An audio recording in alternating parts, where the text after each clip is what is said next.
Well, staying with the energy theme in our unplugged slot, Rajen Ranchhoojee is a partner in the commercial department at Hogan Lovells, and he joins us now to talk about that. Let's just follow up on that discussion on energy there. You're from the legal perspective. We think of Eskom power stations and we think of our lights going off, but there's a big problem also around the legal tangled growth around electricity supply. Absolutely, David. I think what we need to start looking at is the holistic framework as to how we're going to address the issue of our electricity shortage. Government has put out very good large-scale programs. What we're seeing now is a focus to much smaller scale renewable energy embedded generation, rooftop solar, houses being able to pull themselves off the grid and being able to generate electricity for their own use effectively to alleviate some of that supply difficulty that we have on the grid at the moment. Are there legal obstacles to us doing this? Do you have to get permission? Do you have to say to Eskom or the municipality, can I please do it? Can they say no? The simple answer as we sit here today is yes, there are legal obstacles in the sense that one can only generate electricity for one's own use. Otherwise, one has to apply for a generation license. The difficulty with that is in order to apply for a generation license, we're looking anywhere upwards of 12 to 18 months. The Minister of Energy herself has to sign up on any renewable energy project which is actually put back onto the grid. And that becomes impossible, particularly when we're looking at more commercial and industrial setups, which are a lot smaller than the large-scale setup.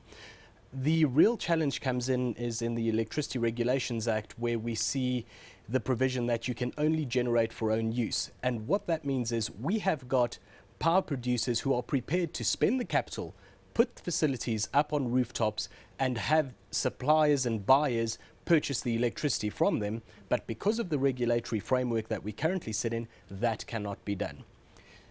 Rajen, they made mention in the insert earlier about a discussion document that's been put out. What else is in that discussion document? So the discussion document is extremely welcomed by the industry, and I think as South Africans as a whole, we can see that we're moving in the right direction.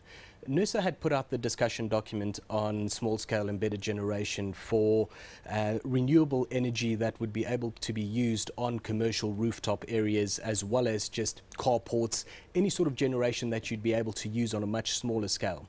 We are looking at a fast-track time period where this discussion document is hoping to be able to put regulations in place by April. And what those regulations are effectively trying to do is alleviate some of the pressure from the grid by allowing you and I to generate electricity still for our own use up to the amount of electricity that we actually consume from the grid.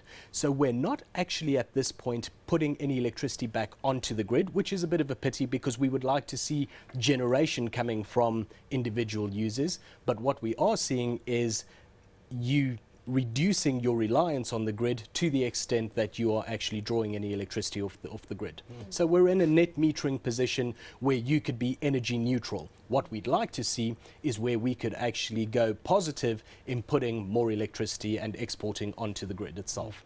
Well, thank you so much for those thoughts and information there. That was Rajen Ranchhoojee. He's a partner in the commercial department at Hogan Lovells.